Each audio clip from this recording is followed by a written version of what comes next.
Mama Maya sukule Maya wule nyoji mi lo won ye se fe sa wule nyoji mi lo won ye se fe sa nasiko naskoko nasiko nasiko naskoko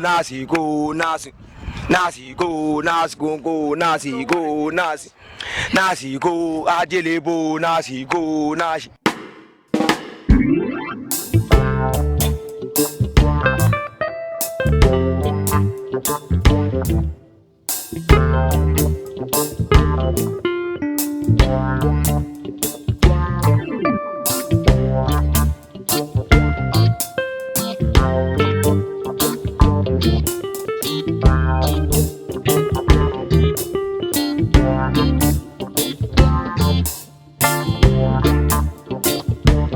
Over the years, we've heard of many misconceptions about fishing.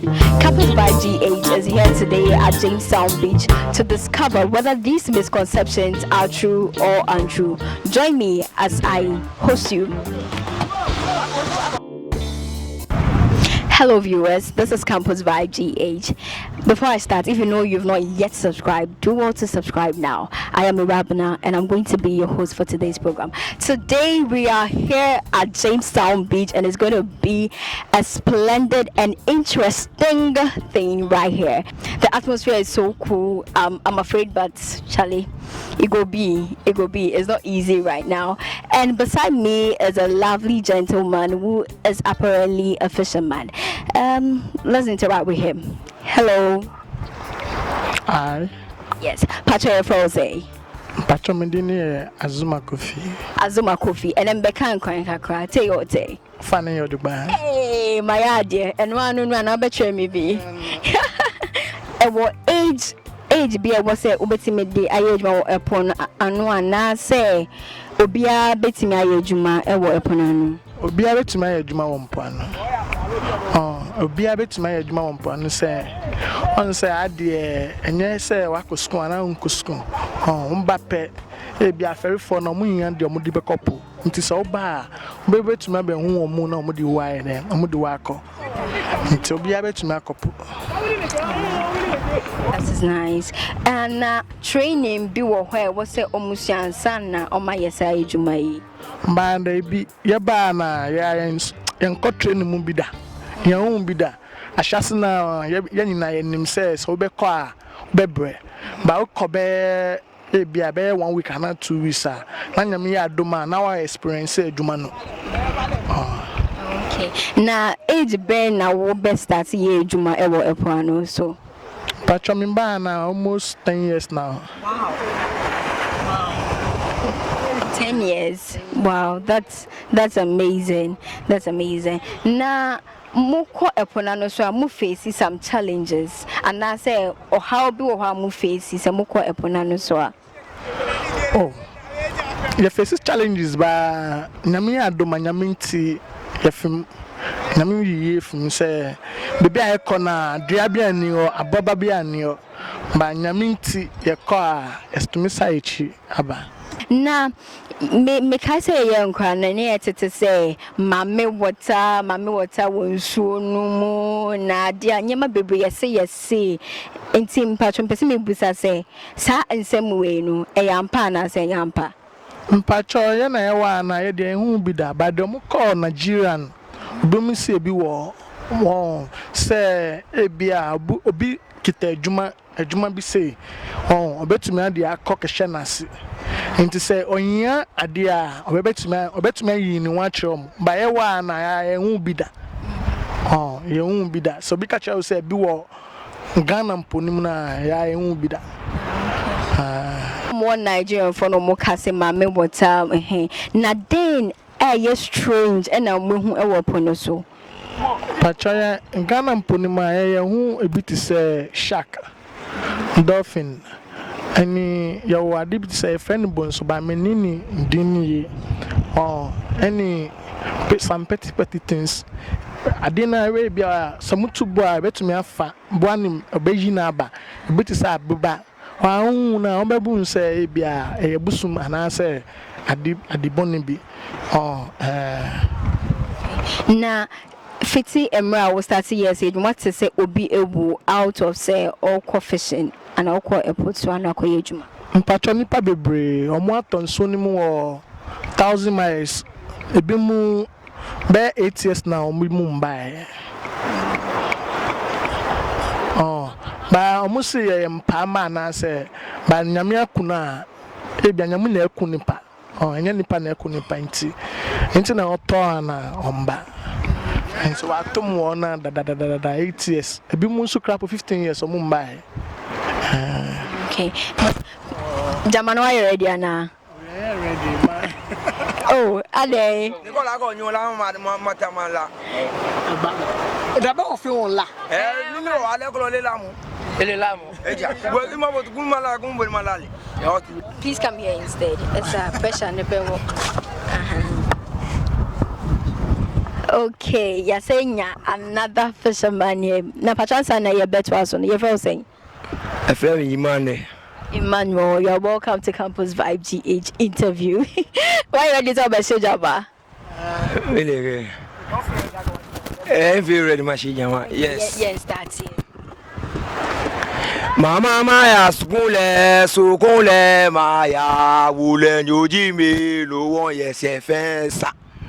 Wule nyojimi lo won yese fensa. Nasiko naskoko nasiko nasi. Nasiko naskoko nasiko nasi. Nasiko naskoko nasiko nasi. Nasiko ajelebo nasiko nasi. Nasiko najelebo nasiko nasi. Mama maya sukule maya wule nyojimi lo won yese fensa. Wule nyojimi lo won yese fensa. Nasiko naskoko nasiko nasi. Nasiko naskoko nasiko nasi. Nasiko najelebo nasiko nasi. Na pachanya out here no as a any day. I don't know.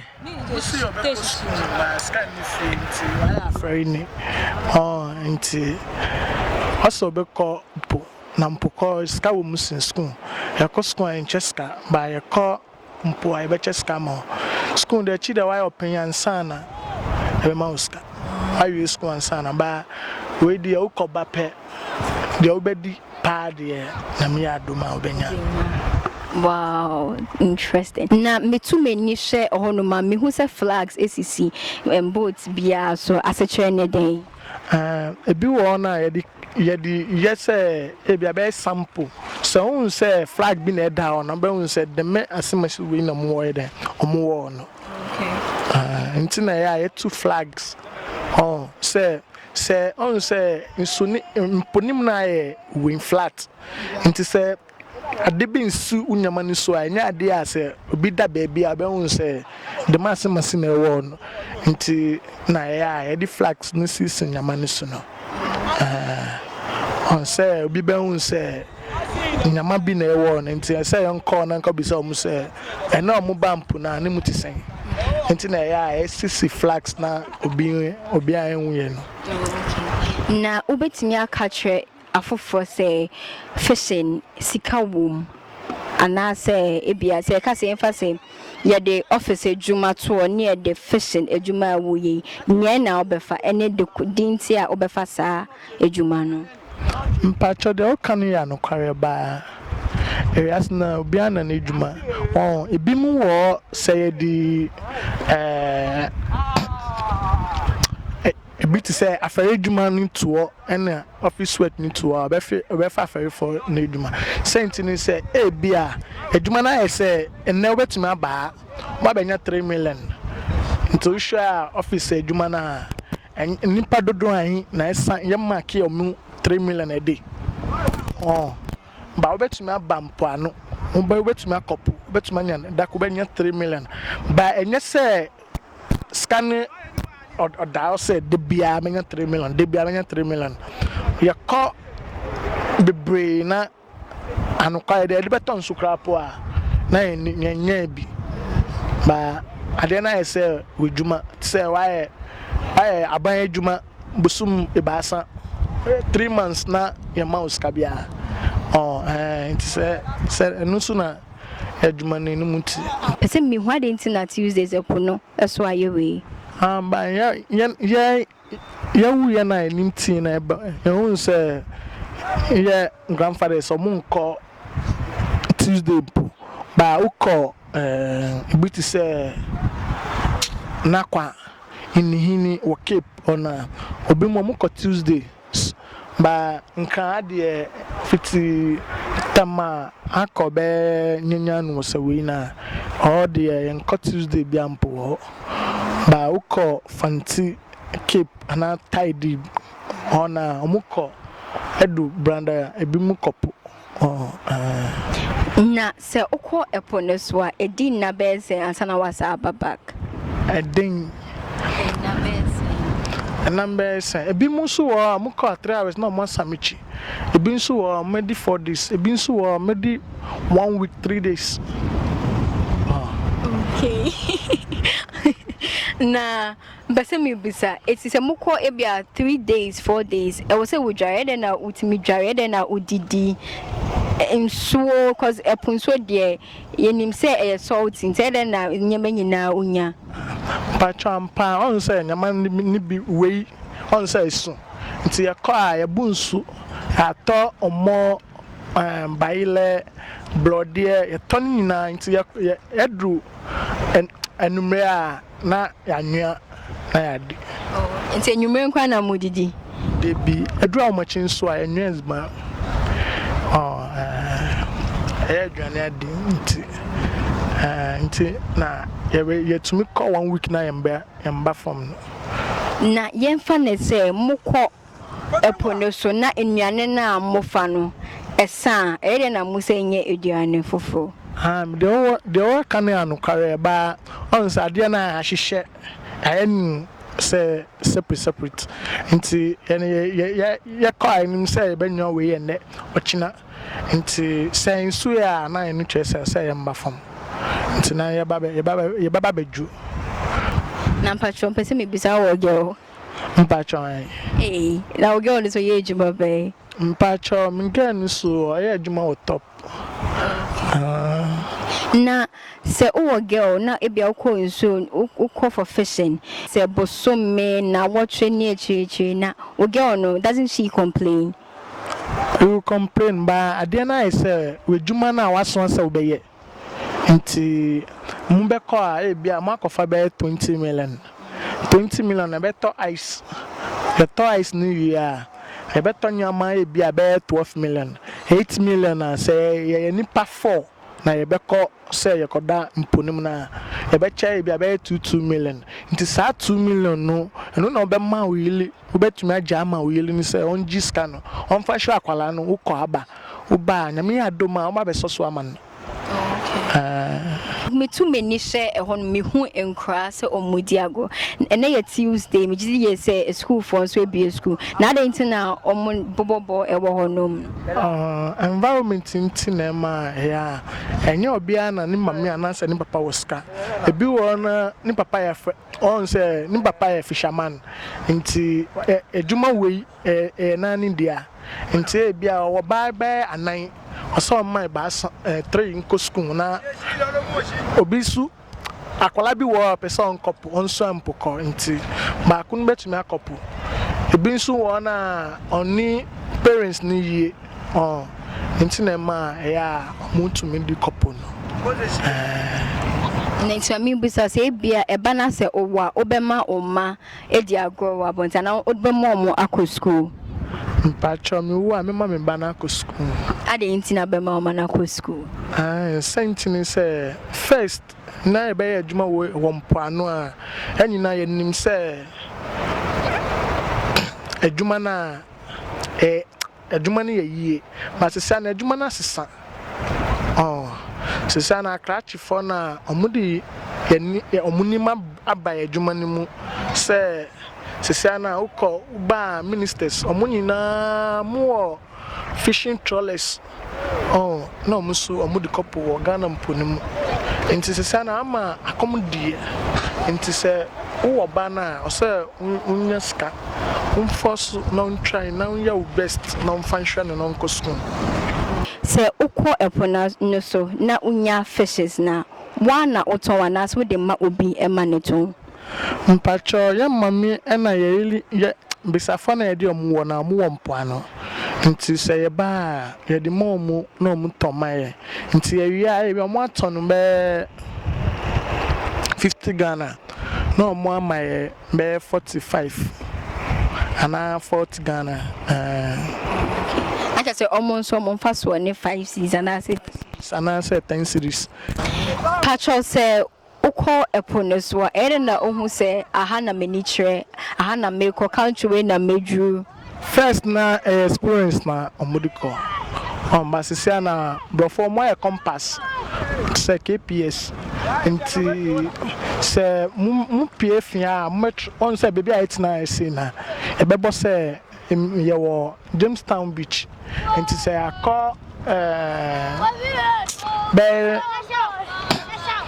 be keep se be sa echi aba na ya fresh me pese mi nko ya pese nko Jamestown beach nti ya nkwan nti ade na na be direct mu say baase brase odu be baba baby a mu free no odu be ba nti na sisa na ama mpo kona is simple amaye my first now obi betumi yila 1 week 2 weeks ebi mu su crap abusum na ye nwom ba sisi ade ebi ni o because of identity Omo free other countries e be fast Liberia Nigeria omba Ghana ye mo fishe mpacho ye mo fishe on say Ghana mponi de yenim majority na minority no mo couple say ukita ska betuma ye adwuma say me de couple o for obi an government bian to me nkasa say de bi be pepe sana say ye we ansana nti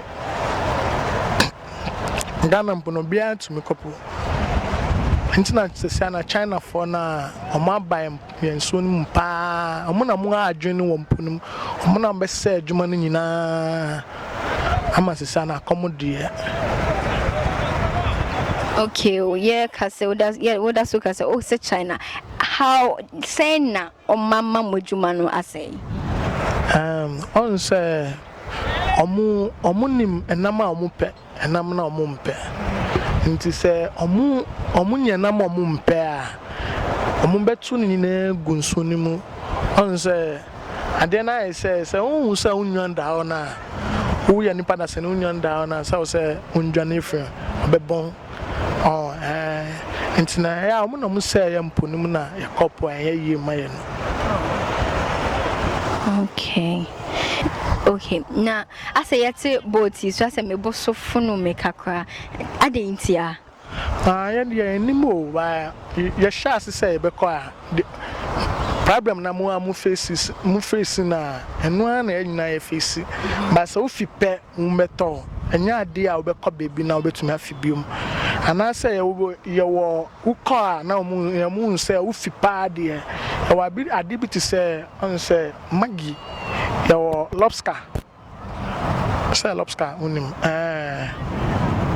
ebe ma wo obedi ni fresh wo ntumi afibium na pacho osese meboso funu metimi afie gunsum na ma enye hwe wonso nim enku emmoa bia debi sa udin chini atunso bebre ahyenso nim na entwem de ni taste ni wono eno ana wo nti nyame ade na nyame ayendada nti so usisa bi krapo a ohun se wasebi ushwe gum krapo a ohun se wahwe bi egum nti sa so fi krapo a ohun se ewa enko ase ntumi yampo ni hwe ohun se ebi mu ni gum ebi sum tumi sanchi